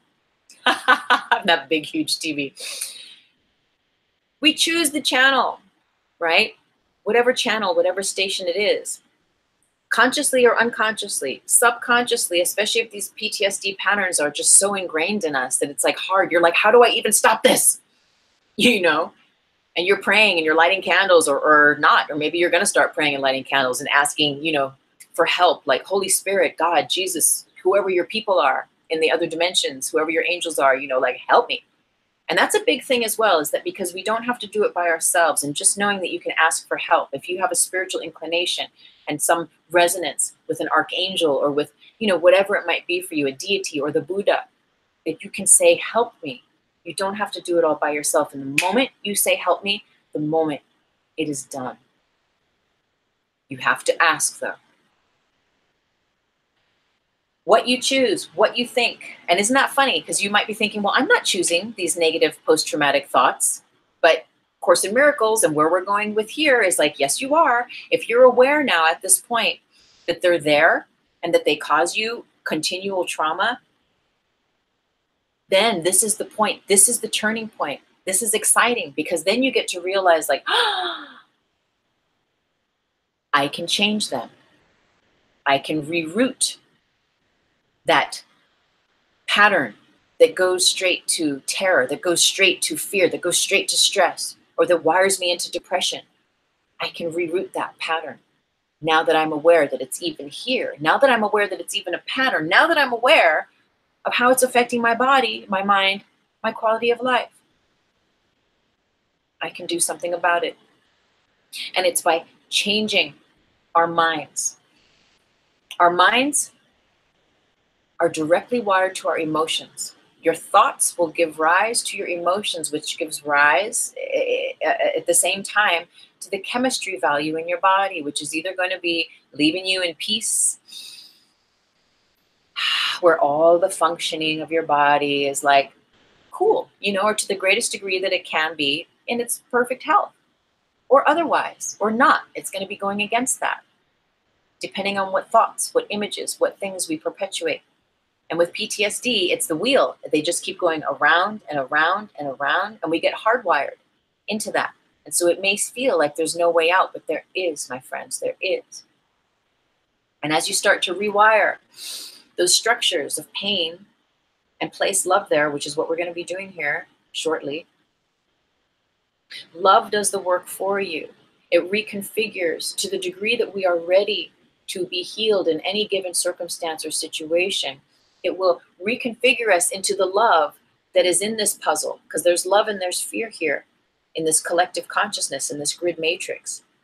Yet when we choose love, when we choose to come back to that truth, that halo, that white light that is our birthright, our divine connection to God consciousness, Christ consciousness, namaste consciousness, love and only love consciousness, that we have the capacity to be and breathe and embody in this life, when we choose it repetitively over and over, in place of those memories, in place of those things, what happens is we begin to labyrinth our way through the polarity of this binary consciousness system, and we begin to meet this new plane, which is what we teach here, which is what we talk about all the time, which is 4D consciousness, which is the heart. It's the consciousness of the heart center, the Christ consciousness. It is that place where we begin to, it's with greater ease, that we see with eyes of Christ. With thine eye be single, really. It's beyond the physical eyes. It is an eye that is within your heart, in your third eye. It is the eye within you, within me, that can forgive, like fully forgive those that have beaten us, those that have hurt us, those that have sexually abused us, those that have set us on fire. I know people who've been wrapped up in a blanket and set on fire. Yes, PTSD, hello. There's like all sorts of stuff. It's crazy, but it's all here. And as we keep wiring ourselves to that and keep repeating those things, it's walking hell. Course in Miracles would have us remember that if it's based in fear, it's not real. It's part of the illusion. Only love is real. And I know that's a big turning point. There's a lot of information here today. So what we're going to do is we're going to do a few exercises. And one is called Point in Creation. I'm going to show you this little scheme here. And it has to do with the grids that we're talking about. So it's an energy, a metaphysical energy tool that I will speak and that you will be invited to repeat as it serves your highest good. You don't have to do anything that does not serve you, that does not feel in resonance with you. If you just want to hang out and listen and observe and maybe come back and do this part of the live stream later, trust your heart, trust yourself. You know, maybe you're just here to gather information and to just look at things differently.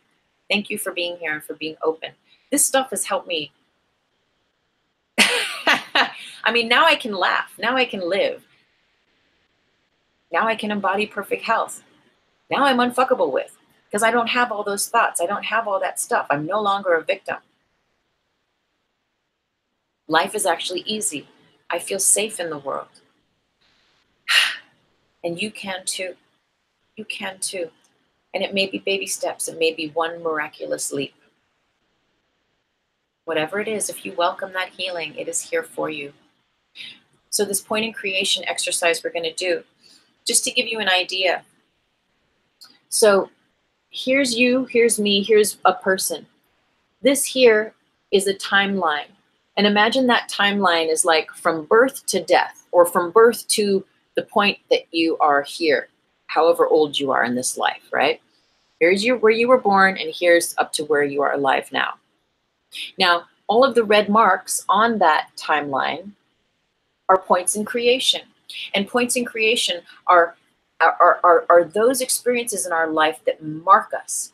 So if you imagine you have a clean line of your life, right, of your experiences, and then you were raped, well, that's going to be a mark on your timeline. Your husband left with all the money in the bank with your best friend. Oh, that's another timeline. And these are wild metaphors and examples, all in a bubble of light. It doesn't have to be that to that degree. Remember earlier we were giving examples of PTSD, and it doesn't even have to be that. It can just be that you were a witness to something. It didn't happen to you directly, but you were just in the audience, so to speak. Whatever it is, though, all of these experiences create marks on our timeline through our life.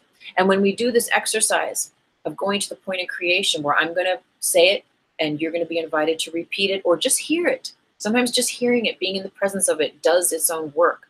There's no force of any will. We always work with love and with light and for the highest good of all.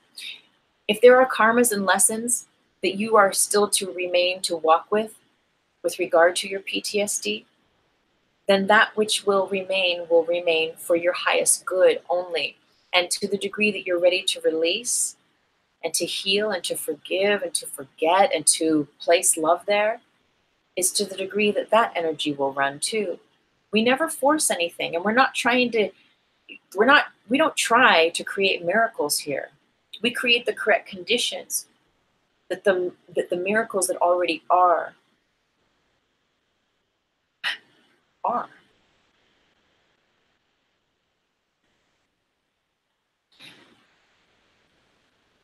Here's you in this bubble of light. This spider web looking thing up above is just a smaller notion, a little drawing of our collective consciousness of the grid matrix.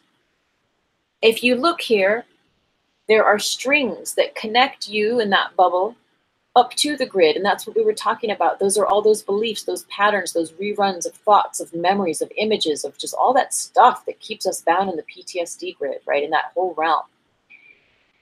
As we go to the point of creation, as we use this exercise, we're going to start to allow for the highest good, those memories that are within you, to be erased, to be dissolved, and replaced with love and with light. And to the degree that you are, again, that serves your highest good, that you are ready to release, is to the degree you will be unhooked from those grids. You will be unhooked from that, getting those downloads and those pipelines of that continual anguish or angst, depression, stress, anxiety, terror, whatever it is. And so the less strings, the less ways that you are wired into the matrix, into the grid. And instead of those reruns of that pain, instead you are in a greater alignment with love, or to the degree, again, that those memories are ready to be healed for your highest good now, you will be experiencing life that much lighter. You will be able to breathe that much deeper. You'll be able to experience lightness and laughter, joy and freedom, and sovereignty. And sovereignty is liberation from the ties that bind. So again, whether it's past life PTSD, or whether it's just a configuration of this life, of much, much PTSD from this life,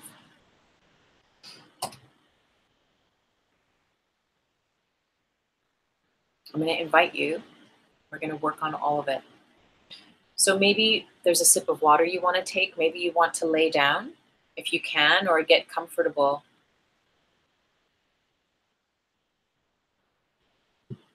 We're going to start to do this work. We're going to start to do this work now. Now I'm going to keep my eyes open. I'm going to be referring to my note board. And as it serves you, I'm going to invite you to close your eyes. And take a deep breath in and a deep breath out. And again, a full inhale and a full exhale. And one more, even deeper, a deep inhale and a deep exhale.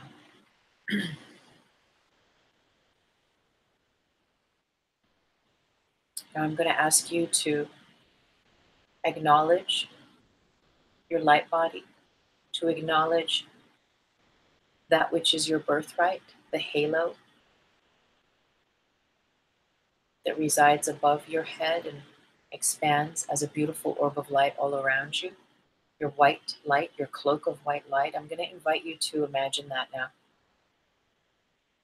Imagine yourself in the center of a beautiful orb of white light, and lights up this hologram of the perfection of you. It lights up the version of you that is free of memory, that is free of the trauma, of the pain, of the fear, of the reoccurrence of all the reasons why you may think those thoughts over and over again. Take a breath in and out and feel yourself. Feel yourself being held by your own light body. Feel that you can relax into your light body. You can welcome the perfection that you are and that you always have been into this now moment. And in this bubble of light connected to your light body, you are directly connected to your higher self, which is the voice for God, which is the Holy Spirit, which is the messenger for the highest love and light that exists. So whatever name you give that, allow yourself to feel that as you rest here in this bubble of light, with your halo of light, as your light body and hologram of perfection, of healthy and healed mind, body, and emotions, feel that part of you, that light body construct part of you, directly and intimately connected and connects you to your higher self, which is the Holy Spirit, which is the messenger, the voice for God. Know that you are safe here. Affirm that you are safe here to yourself. Take another breath in and out.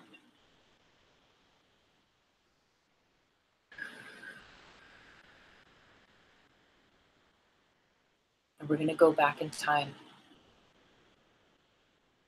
to this experience. And I'm going to invite you to see if you can just focus on the main specific experience that is up for you today regarding the healing of this PTSD. And again, you can come back and do this meditation, this work over and over again as you're guided. And if perhaps there are more fractals that want to be worked on with you today, then so be it. But I'm just inviting you that you do not have to be overwhelmed or think that you need to work on every aspect in this little time capsule that we're going to be doing this work on. You can come back and supplement as you're guided. In this bubble of light, connected to God, to Source, safe, present in the now moment, breathing, grounded. I'm going to ask you some questions, and you're just going to allow that which is to come up to be revealed.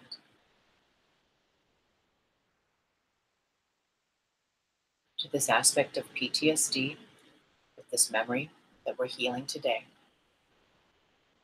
what is the most disturbing memory or image that you have regarding this trauma? What is the most disturbing memory or image that you have regarding this trauma? Take a breath in and out.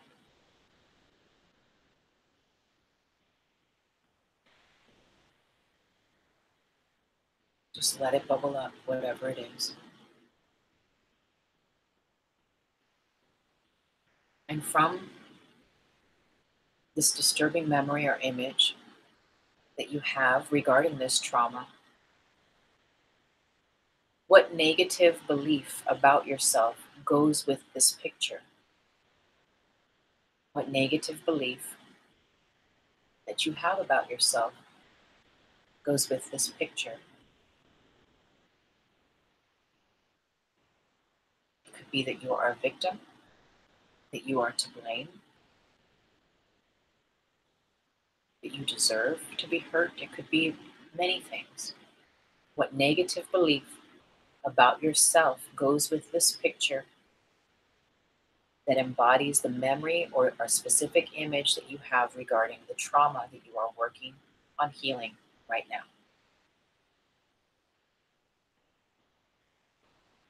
When you look at the picture, what emotion are you feeling? What sensations do you feel in your body? When you look at that picture that holds negative beliefs that are connected to this memory or this image of this trauma, what emotion are you feeling? What sensations do you feel in your body, if any? And just gathering information. Don't judge yourself, just allowing whatever's ready to bubble up and give you information.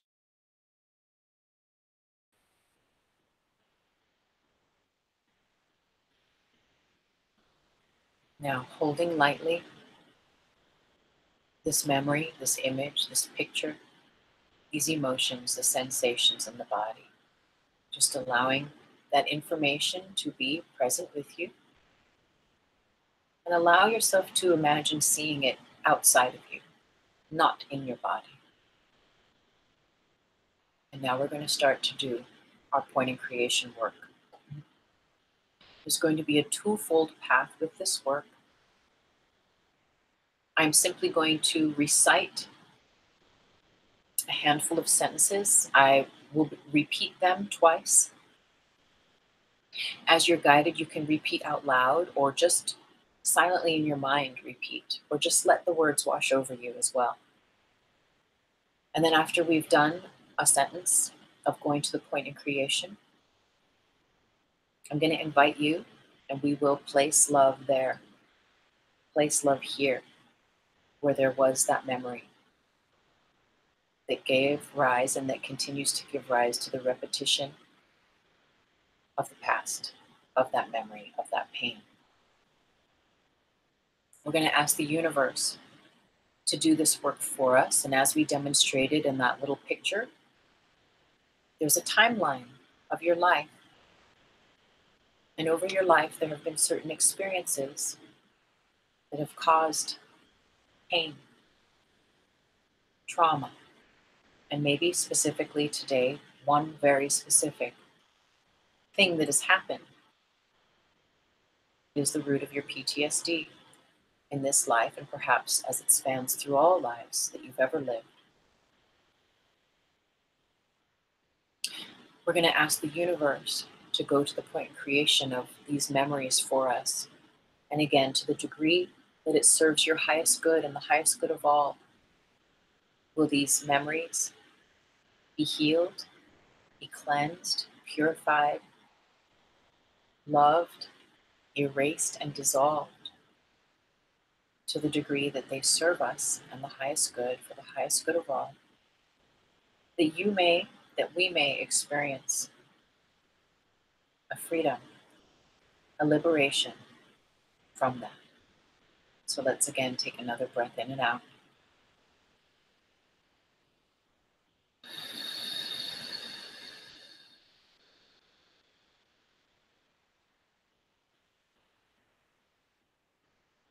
Universe, universe, go to the point in creation of this experience and memory in my body, mind, and emotions. So again, we have, with the first part of our practice, brought into our awareness the memory or the image that we have that is the main memory, the main image that holds that trauma, that sort of linchpin memory or that image. We've also brought an awareness to the negative beliefs we have about ourselves regarding this image, this picture, this memory. And we've also brought into our awareness that when we look at this picture, this image, this memory, we're becoming aware of the emotions that we feel and the physical sensations we have in our body. So, with regard to all of that, universe, as it serves the highest good of all, go to the point in creation, aka heal, bring love here, erase and dissolve for the highest good this experience and memory in my body, mind, and emotions. Let that energy run for you. And then we will place love here. And whether that's literally in your mind's eye, you see love as a color or as white light, and you imagine from your hand placing love over that memory to those aspects that we placed outside of ourselves that hold this information, or you place it in your heart, or you just erase it like it's on a school blackboard. The words, the pictures, you just erase it and you write the word love there. However that is empowered for you to place love, you do it. And it might be different with each point in creation we do. So we place love here. And we move on. Universe, for the highest good of all, go to the point in creation of all the ways I hold onto this memory and make it real in my present life.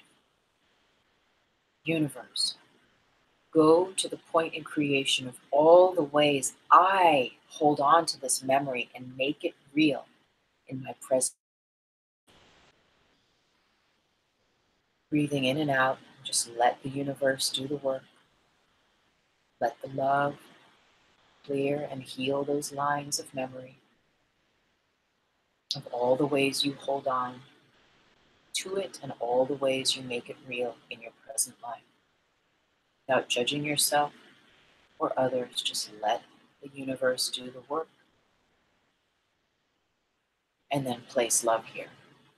Place love there, place love here.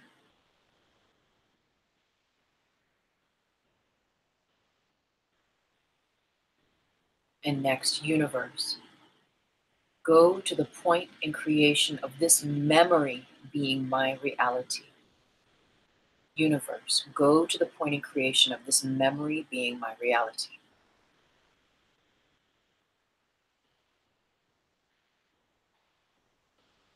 And then place love here. I place love here.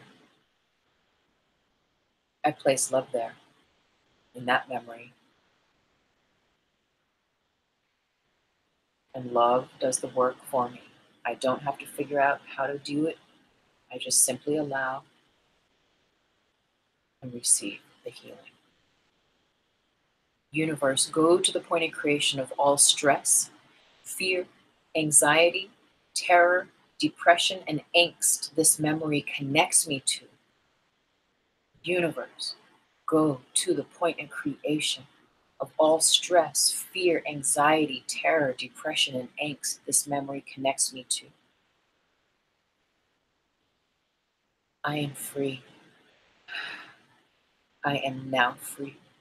I place love here. I place love there.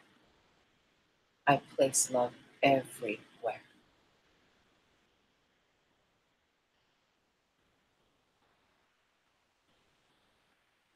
Let the energy run. Universe, go to the point in creation of me believing I am a victim. Universe, for the highest good, to the degree that I am ready to be free, go to the point in creation of me believing that I am a victim in this life, and run that through all lifetimes I've ever existed, through all past lives, through all karmas, through all lessons, through all time and space and dimensions for the highest good, and so it is. I place love here.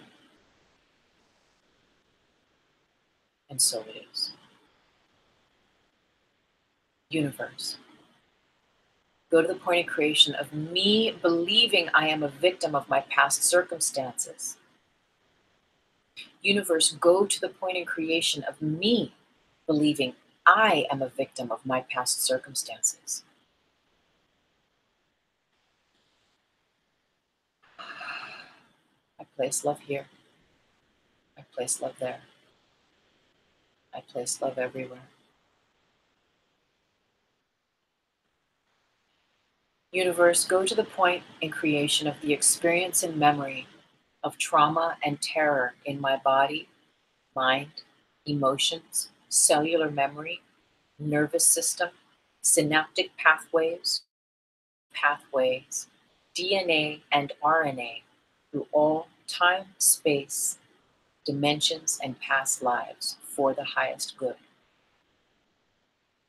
Universe, go to the point in creation of the experience and memory of trauma and terror in my body, mind, emotions, cellular memory, nervous system, synaptic pathways, grid pathways, DNA and RNA, to all time, space, dimensions, and past lives for the highest good, and so it is.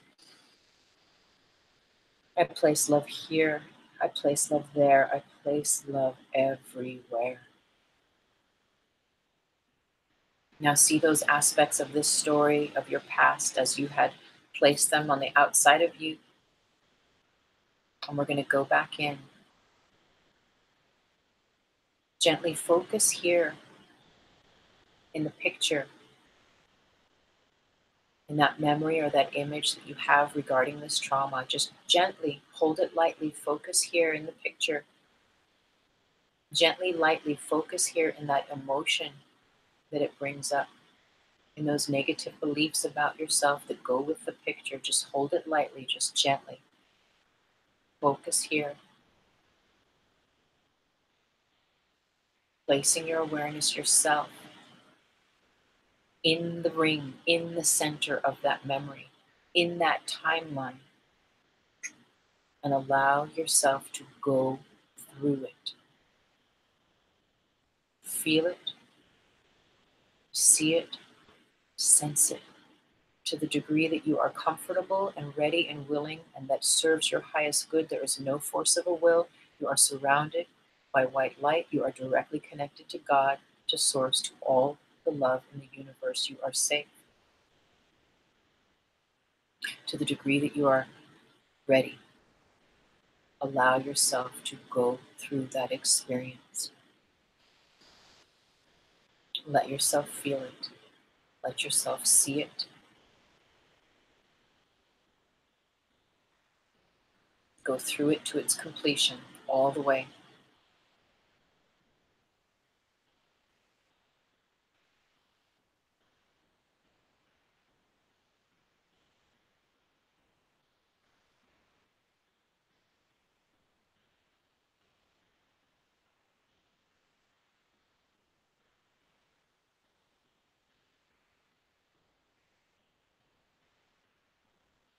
And as you allow yourself to see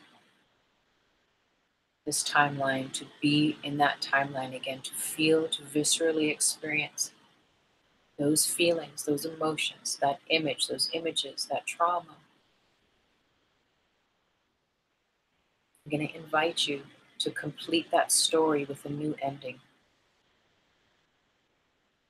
Complete that story with a new ending of how you know your higher self, your God self, your light body self, that hologram of perfection that you are as you are healed. That version of yourself that has been through it, that has healed and has come out the other end, perfect, shiny, healed, and whole. Add that part of the story to the story. Complete your story in the most beautiful, unlimited, powerful, mystical, miraculous ways that you can imagine for yourself right now. How does the story end? See that for yourself. See yourself healed.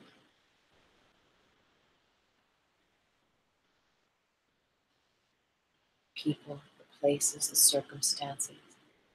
How does it happen for you? Let your higher self, your angels, your guides, let God show you.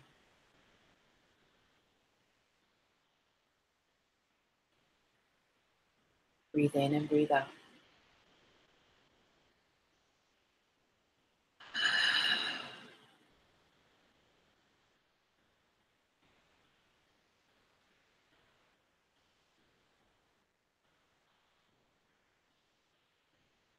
Now see yourself calibrating and activating your DNA. Imagine what that feels like. Creating a new storyline, a new memory, a new way the memory ends.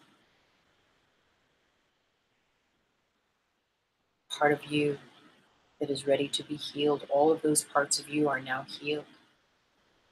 All of those parts of your DNA, of your cellular memory that are ready to be a victor and no longer a victim, are calibrated, activated, and are connecting. They're talking to each other. They are awakening as your light body becomes illumined greater and greater and greater. Take a breath in and out and see how this story ends in its highest love and its highest light. And if it serves that your story, that your path of this trauma that you have experienced up to this point can be of service to others, how does that look? How does that look for you that you may share for others, that you may be of service in your life for others through what you have been through? How can you alchemically see that this pain can indeed and is indeed turning into love, into light, into power for you? Just allow your higher self to show you now. Keep breathing.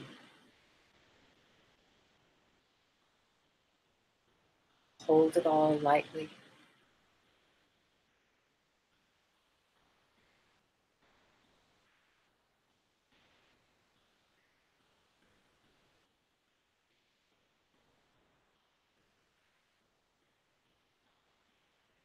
Allow now these stories, these images, these negative feelings or beliefs, all that's connected to that trauma. Imagine them each as a bubble outside of your bubble of light, and that you just see each of them pop. They just pop like a bubble pops, like a soap bubble pops. They just pop, leaving nothing behind. They just disappear. And you are left free and sovereign for the highest good to the degree that serves your growth, your healing, your health, your well-being right now, in this moment, as aligned with the perfection of the hologram of your truth, your light body, of your higher self, of your God self, in tune with God consciousness, with the holy white light that you are, unbounded by fear, unbounded by the past. And so it is, and so it is. Place love here. Now take a breath.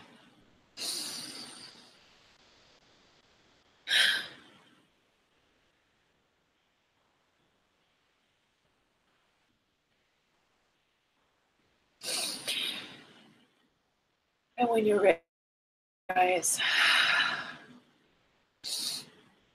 bring awareness back to the room. Take a few more breaths. Maybe get some water.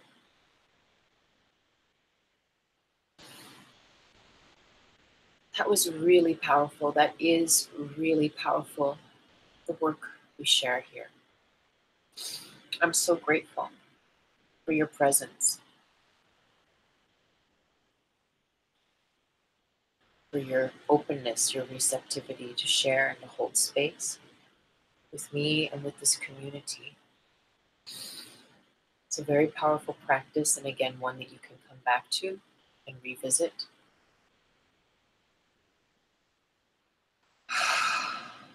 Thank you so much. I feel it. I got teary at the end. I even have my little tissue. I got teary at the end. It's visceral. The relinquishing of all that pain. It's just so powerful. Thank you for being courageous. It takes a lot of courage. But we either die a little more each day, or we learn to live more each day. And often learning to live is dying. It's that part of us that's the past, that is not the truth of us, that gets to die. It's those DNAs that have been holding the ribbon of toxic memory that gets to be rewritten, that gets to be unfurled, that gets to be healed.